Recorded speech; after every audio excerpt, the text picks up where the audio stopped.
ಎಲ್ಲ ಇಲೆಕ್ಟ್ರಾನಿಕ್ ಮೀಡಿಯಾದ ಎಲ್ಲ ಸ್ನೇಹಿತರಿಗೆ ಒಂದಿಷ್ಟ ಪತ್ರಿಕಾಗೋಷ್ಠಿಯ ಉದ್ದೇಶವನ್ನು ಹೇಳ್ತಾ ಇದ್ದೇನೆ. ನಾನು ದಂಡ ಕಾರ್ಯಪ್ಪ, ನಾನು ನಿಕಟಪೂರ್ವ ರಂಗಾಯಣದ ಮಾಜಿ ನಿರ್ದೇಶಕರಾಗಿದೆ ಮೈಸೂರು. ನನ್ನ ಕೆಲಸ ನಾಟಕಗಳು, ರಂಗಭೂಮಿಯ ಕಾರ್ಯಕರ್ತ ನಾನು ರಂಗಭೂಮಿಯಲ್ಲಿ ಒಂದು ಉದ್ದೇಶ ಇಟ್ಟುಕೊಂಡು ಈ ರಂಗಭೂಮಿಯ ಕೆಲಸವನ್ನು ನಮ್ಮ ತಂಡ ರಂಗಭೂಮಿ ಟ್ರಸ್ಟ್ ಮಾಡ್ತಾಯಿದ್ದೇವೆ. ಇಲ್ಲಿ ಕಲಬುರಗಿಗೆ ಬಂದಾಗ ಅಭಿನಯ ಭಾರತ ಅಂತ ಹೇಳುವ ಒಂದು ಸಂಸ್ಥೆಯ ವತಿಯಿಂದ, ಅವರ ಸಹಕಾರದಿಂದ ಈ ಕಾರ್ಯಕ್ರಮ ನಡೆಸ್ತಾ ಇದ್ದೇವೆ. ನಾಟಕ ನಿಜ ಮಹಾತ್ಮ ಬಾಬಾ ಸಾಹೇಬ. ಸ್ನೇಹಿತರೆ, ಈ ನಾಟಕವನ್ನು ನಾವು ಒಂದು ನಾಟಕ ಪ್ರದರ್ಶನ ಅಂತೇಳುವ ದೃಷ್ಟಿಯಿಂದ ಮಾಡ್ತಾಯಿಲ್ಲ. ಇದನ್ನು ಒಂದು ವೈಚಾರಿಕ ದೃಷ್ಟಿಯಿಂದ ಈ ನಾಟಕವನ್ನು ನಾವು ಮಾಡ್ತಾಯಿದ್ದೇವೆ. ಒಂದು ನಮ್ಮ ಖಚಿತ ಉದ್ದೇಶ ಒಂದು ಮನರಂಜನೆಯನ್ನು ಕೊಟ್ಟು ಜನರನ್ನು ನಗಿಸಿಯೋ ಅಳಿಸಿ ಹೋಗೋದಲ್ಲ, ಮತ್ತು ಹಣ ಸಂಪಾದನೆಯೂ ಅಲ್ಲ.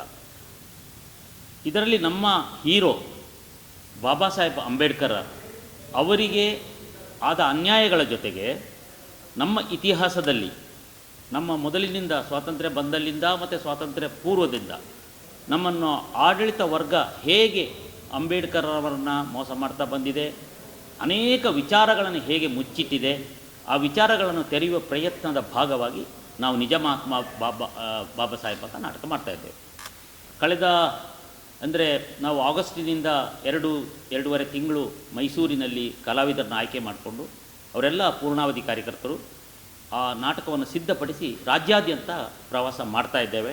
ಈಗಾಗಲೇ 25 ಪ್ರದರ್ಶನಗಳನ್ನು ಮುಗಿಸಿ ನಾವು ದಕ್ಷಿಣ ಕನ್ನಡದ ಭಾಗಗಳಲ್ಲಿ ಪ್ರವಾಸವನ್ನು ಮಾಡಿದ್ದೇವೆ. 25 ಪ್ರದರ್ಶನ, ಮೈಸೂರಲ್ಲಿ ಸುಮಾರು 10 ಪ್ರದರ್ಶನಗಳಾಗಿದೆ. ಈಗ ಉತ್ತರ ಕರ್ನಾಟಕದ ಪ್ರವಾಸವನ್ನು ಮಾಡ್ತಾಯಿದ್ದೇವೆ. ನಾವು ಹುಬ್ಬಳ್ಳಿಯಿಂದ ನಮ್ಮ ಪ್ರವಾಸ ಆರಂಭ ಆಗುತ್ತೆ. ಕೊನೆಗೆ ಫೆಬ್ರವರಿ 2ನೇ ತಾರೀಕು ನಾವು ಕಲಬುರಗಿಗೆ ಬರ್ತಾಯಿದ್ದೇವೆ. ಫೆಬ್ರವರಿ 1 ಸೇಡಮ್ನಲ್ಲಿದೆ, ಕಲಬುರಗಿಯ ಸೇಡಮ್ ಮುಗಿಸ್ಕೊಂಡು ಫೆಬ್ರವರಿ 2ಕ್ಕೆ ನಾವು ಇಲ್ಲಿಗೆ ಕಲಬುರಗಿಗೆ ಬರ್ತಾಯಿದ್ದೇವೆ.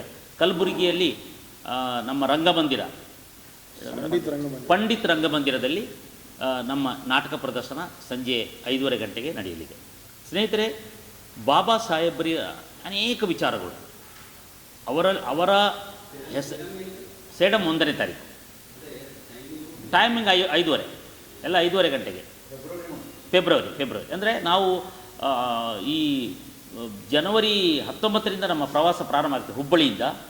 ಅಲ್ಲಿಂದ ಎಲ್ಲ ಬಾಗಲಕೋಟೆ, ಬಿಜಾಪುರ, ಬೇರೆ ಬೇರೆ ಅಥಣಿ, ಕೊಪ್ಪಳ, ಗದಗ ಇದೆಲ್ಲ ಮುಗಿಸ್ಕೊಂಡು ನಾವು ಬರುವ ದಿನಾಂಕ ಕನ್ಫ್ಯೂಸ್ ಆಗಬಾರ್ದು ಅಂತೇಳಿ ಇಲ್ಲಿಯ ದಿನಾಂಕವನ್ನು ಮಾತ್ರ ಹೇಳ್ತಾ ಇದ್ದೇನೆ. ಫೆಬ್ರವರಿ 2 ಕಲಬುರಗಿಯಲ್ಲಿ ಪಂಡಿತ ರಂಗಮಂದಿರದಲ್ಲಿ. ಸ್ನೇಹಿತರೆ, ನಿಮಗೆ ಎಲ್ಲ ಗೊತ್ತು, ಲಕ್ಷಾಂತರ ಪುಸ್ತಕಗಳು ಅಂಬೇಡ್ಕರ್ ವಿಚಾರದಲ್ಲಿ ಇಡೀ ಪ್ರಪಂಚದಾದ್ಯಂತ ಬಂದಿದೆ. ಇಷ್ಟೆಲ್ಲ ಬಂದರೂ ಅನೇಕ ವಿಚಾರಗಳನ್ನು ಉದ್ದೇಶಪೂರ್ವಕವಾಗಿ ಹುದುಗಿಡಲಾಗಿದೆ. ಅಂಥ 2-3 ವಿಚಾರಗಳನ್ನು ಎತ್ತಿ ನಾವು ತೋರಿಸುವುದು ಇದೆ. ಇವತ್ತು ಅಂಬೇಡ್ಕರ್ ಒಂದು ಟೂಲ್ ಆಗಿ ಪರಿವರ್ತನೆ ಆಗಿದೆ. ಒಂದು ಟೂಲ್, ಬಳಕೆಯ ವಸ್ತು. ಅಂಬೇಡ್ಕರ್ ಅಂತ ಹೇಳುವ ಹೆಸರೇ ಬಳಕೆಯ ವಸ್ತು. ಅದು ಹಣ ಮಾಡ್ಕೊಳ್ಳೋಕ್ಕೆ, ಹೊಟ್ಟೆ ಹೊರೆಯೋಕ್ಕೆ, ರಾಜಕೀಯದ ಓಟಿಗಾಗಿ, ಇಮಿಕಿಗಾಗಿ, ಅಥವಾ ಡಾಕ್ಟರೇಟ್ ಪಡೆಯೋದಕ್ಕಾಗೂ ಕೂಡ ಅಂಬೇಡ್ಕರ್ದು ಸಬ್ಜೆಕ್ಟನ್ನು ಇಟ್ಕೊಂಡು ಅದೇ ಉದ್ದೇಶವನ್ನಾಗಿ ಮಾಡಿಕೊಳ್ಳೋದು. ಆದರೆ ಯಾವುದನ್ನು ನಿಜವಾಗಿ ಹೇಳಬೇಕು ಅದನ್ನು ಹೇಳೋಕ್ಕೆ ಆಗಿರಲಿಲ್ಲ. ಹೇಳಕ್ಕೆ ಹೊರಟರೂ ಕೂಡ ಅದಕ್ಕೆ ವಿರೋಧಗಳು ಬರ್ತಾಯಿದ್ವು ಪಟಭದ್ರ ಹಿತಾಸಕ್ತಿಗಳಿಂದ. ಮತ್ತು ಅಂಬೇಡ್ಕರ್ ಅಂತ ಹೇಳೋದು ನಿಮಗೆಲ್ಲ ಗೊತ್ತು, ಯಾವುದೇ ಒಂದು ಜಯಂತಿ ಮಾಡಿದಾಗ ಆ ವರ್ಗದ ಜನ ಮಾತ್ರ ಸೇರ್ಕೊಳ್ಳೋದು. ಬಸವಣ್ಣದು ಬಂದಾಗ ವೀರಶೈವರು, ಲಿಂಗಾಯತರು, ಅಂಬೇಡ್ಕರ್ ಬಂದಾಗ ದಲಿತರು, ಇನ್ಯಾರ್ದೋ ಒಬ್ಬರು ಬಂದಾಗ ವಾಲ್ಮೀಕಿದು ಬಂದಾಗ ಆ ವರ್ಗದ ಜನ. ಈ ಥರ ಒಂದು ಜಾತಿಗೆ, ಜನಾಂಗಕ್ಕೆ ಈ ಅಂಬೇಡ್ಕರ್ ಅಂತ ಮಹಾನ್ ವ್ಯಕ್ತಿಯನ್ನು, ವಿಶ್ವಕಂಡ ಶ್ರೇಷ್ಠ ದಾರ್ಶನಿಕ ಅಂತ ಹೇಳ್ಬೋದು ಅವರನ್ನು, ಅಂಬೇಡ್ಕರನ್ನು, ಮಹಾನ್ ಬುದ್ಧಿವಂತ, ಇಂಟೆಲೆಕ್ಚುವಲಲ್ಲಿ ಯಾರಾದರೂ ಬುದ್ಧಿಜೀವಿಗಳು, ಈಗಿನ ಈ ಲಾಟಪಟ್ಟು ಬುದ್ಧಿಜೀವಿಗಳಲ್ಲ, ಒಂದು ಥರದಲ್ಲಿ ಬುದ್ಧಿಜೀವಿ ಅಂತ ಯಾರಾದರೂ ಇದ್ದರೆ ಅದು ಡಾಕ್ಟರ್ ಬಾಬಾ ಸಾಹೇಬ್ ಅಂಬೇಡ್ಕರ್. ಇಂಥ ಬುದ್ಧಿಜೀವಿಯನ್ನು ನೆಹರು ಕಾಲದಿಂದ, ಸ್ವಾತಂತ್ರ್ಯ ಪೂರ್ವದಲ್ಲೂ ಅಷ್ಟೇ, ನೆಹರು ಅಲ್ಲಿಂದ ಸ್ವಾತಂತ್ರ್ಯ ಬಂದ ನಂತರ ಅಷ್ಟೇ, ಅವರಿಗೆ ಕೊಟ್ಟ ಕಿರುಕುಳಗಳು, ಅದನ್ನು ನಮ್ಮ ದಲಿತ ಮುಖಂಡರು ಹೇಳ್ತಾರೆ. ನನ್ನ ಮಾತಿನ ನಂತರ ಅವರು ಅದನ್ನು ಹೇಳ್ತಾರೆ. ನಾನು ನಾಟಕದ ವಿಚಾರ ಮಾತ್ರ ಹೇಳ್ತೀನಿ.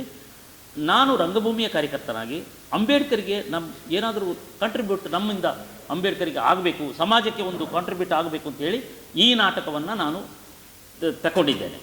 ಇದನ್ನು ಬರೆದು ಪ್ರದರ್ಶನ ಮಾಡಲಿಕ್ಕೆ ಸಿದ್ಧವಿದೆ. ಸುಮಾರು 16 ಕಲಾವಿದರು ನಾವು ರಂಗದ ಮೇಲೆ ಬರ್ತಾರೆ, ಟೆಕ್ನಿಷಿಯನ್ ಸೇರಿ 16 ಜನ ಕಲಾವಿದರಿದ್ದೀವಿ. ಉದಾಹರಣೆಗೆ ಒಂದು ಅಂಬೇಡ್ಕರ್ ಅವರು 1940ರಲ್ಲಿ ಥಾಟ್ಸ್ ಆನ್ ಪಾಕಿಸ್ತಾನ್ ಅಂತೇಳಿ ಒಂದು ಪುಸ್ತಕವನ್ನು ಬರೀತಾರೆ.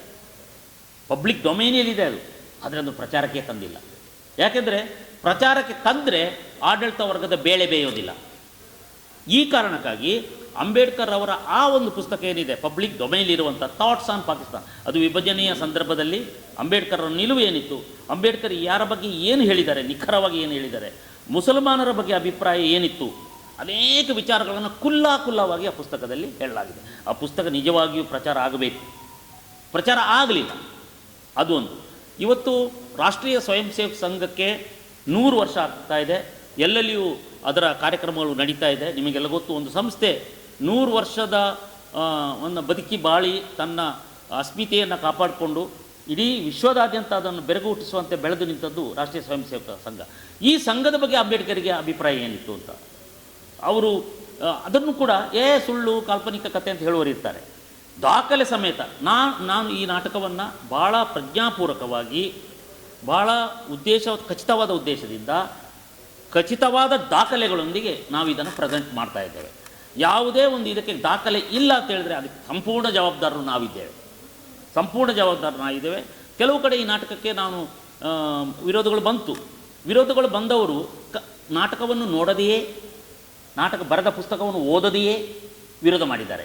ಅಂದರೆ ಅವರಿಗೆ ಹೇಗೆ ಗೊತ್ತು ನಮ್ಮ ನಾಟಕದಲ್ಲಿ ಏನಿದೆ ಅಂತ? ಇದನ್ನೆಲ್ಲ ಮೀರಿ ನಿಂತು ಈ ನಾಟಕವನ್ನು ಈ ಗುಲ್ಬರ್ಗದಂಥ ಪ್ರದೇಶದಲ್ಲಿ ಅಂಬೇಡ್ಕರ್ ಬಗ್ಗೆ ಓದಿಕೊಂಡವರು, ಅಂಬೇಡ್ಕರ್ ಬಗ್ಗೆ ಕೆಲಸ ಮಾಡಿದವರು, ಮತ್ತು ಅಂಬೇಡ್ಕರನ್ನು ಆರಾಧಿಸುವವರು ಅಂತ ಹೇಳ್ಬೋದು, ಅನೇಕ ಜನ ಇದ್ದಾರೆ ಗುಲ್ಬರ್ಗದಲ್ಲಿ. ಇಂಥ ಜಾಗದಲ್ಲಿ ಈ ನಾಟಕ ಖಂಡಿತವಾಗಿಯೂ ಆಗಬೇಕು ಅಂತ ಹೇಳೋದು ಬಯಕೆ. ನಾನು ಮೊದಲೇ ಹೇಳಿದ್ದೇನೆ, ಇದು ಖಂಡಿತವಾಗಿಯೂ ಮನರಂಜನೆಯ ಸಾಧನವಾಗಿ ನಾವು ಬಳಕೆ ಮಾಡ್ತಾ ಇಲ್ಲ, ವೈಚಾರಿಕವಾಗಿ ಇದನ್ನು ಬಳಸ್ತಾ ಇದ್ದೇವೆ.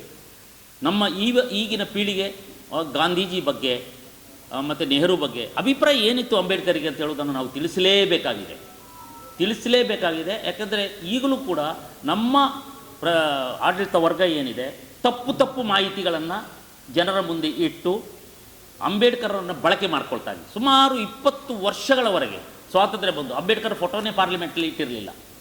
ಈ ಸತ್ಯವನ್ನು ಹೇಳಬೇಕಲ್ವ ನಾವು. ಇಂಥದ್ದು ಅನೇಕ ವಿಚಾರಗಳನ್ನು ಈ ನಾಟಕದಲ್ಲಿ ತಂದಿದ್ದೇವೆ. ಸ್ನೇಹಿತರೆ, ನಮಗೆ ಇದಕ್ಕೆ ದೊಡ್ಡ ಪ್ರಚಾರವನ್ನು ನೀವು ಕೊಡೋಕ್ಕೆ ಬಂದರೆ ಅದರ ಆಚೆಗೆ ಈ ನಾಟಕದ ವಿಚಾರಗಳು ಚರ್ಚೆ ಆಗಬೇಕು ಅಂತ ಹೇಳೋದು ನಮ್ಮ ಉದ್ದೇಶ ಇದೆ. ಆದ್ದರಿಂದ ಈ ನಾಟಕ, ನಾನು ಟಿಪ್ಪು ನಿಜ ಕನಸುಗಳು ನಾಟಕವನ್ನು ಬರೆದಾಗ ಕೂಡ ದೊಡ್ಡ ಚರ್ಚೆ ನಾಟಕದ ರಂಗಭೂಮಿಯ ಒಳಗೆ ಇರೋದಕ್ಕಿಂತ ಹೊರಗೆ ಚರ್ಚೆ ಆಯಿತು. ಹಾಗೆ ಚರ್ಚೆ ಆಗಬೇಕು ಅಂತ ಹೇಳೋದು. ಕರಿನೀರ ವೀರ ಅಂತೇಳಿ ಸಾವರ್ಕರ್ ನಾಟಕವನ್ನು ಮಾಡಿದಾಗಲೂ ಕೂಡ ಒಂದು ಚರ್ಚೆ ಆಯಿತು. ಅದೇ ಥರ ನಿಜ ಮಹಾತ್ಮ ಬಾಬಾ ಸಾಹೇಬ, ನಿಮಗೆ ಹೆಸರೇ ಅದನ್ನು, ಒಬ್ಬ ಮಹಾತ್ಮನ, ಈ ಪುಲೆಯನ್ನು ಮಹಾತ್ಮ ಅಂತ ಕರೀತಾರೆ. ಅದೇ ಥರ ಪುಲೆಯ ಹಾದಿಯಲ್ಲೇ ಡಾಕ್ಟರ್ ಬಾಬಾ ಸಾಹೇಬ್ ಅಂಬೇಡ್ಕರ್ ಕೂಡ ಮಹಾತ್ಮರು, ನಿಜವಾದ ಮಹಾತ್ಮರು ಆಗಬೇಕು.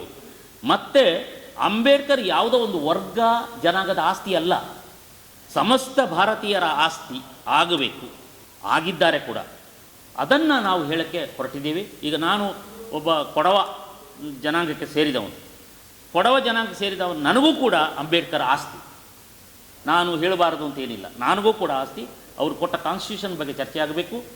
ಕಾನ್ಸ್ಟಿಟ್ಯೂಷನ್ ಡೇ ಅಂತೇಳಿ ಮೋದಿ ಅವರು ತಂದಿದ್ದಾರೆ, ಆದಮೇಲೆ ವ್ಯಾಪಕ ಚರ್ಚೆ ಕಾನ್ಸ್ಟಿಟ್ಯೂಷನ್ ಮೇಲೆ ಆಗಿದೆ. ಅದೇ ಥರ ಡಾಕ್ಟರ್ ಬಾಬಾ ಸಾಹೇಬರ ಅನೇಕ ವಿಚಾರಗಳು, ಗೊತ್ತಿಲ್ಲದ ವಿಚಾರಗಳು ಚರ್ಚೆಗೆ ಬರಲಿ ಅಂತೇಳುವ ಉದ್ದೇಶದಿಂದಲೇ ಈ ನಾಟಕವನ್ನು ನನ್ನ ಎಲ್ಲ ಗೆಳೆಯರೊಂದಿಗೆ, ನಮ್ಮ ದಲಿತ ಮುಖಂಡರು, ಇವರೆಲ್ಲ ನಮ್ಮ ಸ್ನೇಹಿತರು, ಇವರೊಂದಿಗೆಲ್ಲ ನಾವು ಮಾತಾಡಿಕೊಂಡು ಅಭಿನವ ಭಾರತ ಅಂಥೇಳಿ ಒಂದು ಸಂಸ್ಥೆ, ಅದು ವೀರ ಸಾವರ್ಕರ್ ಪುಣೆಯಲ್ಲಿ ಕಟ್ಟಿದ ಸಂಸ್ಥೆ.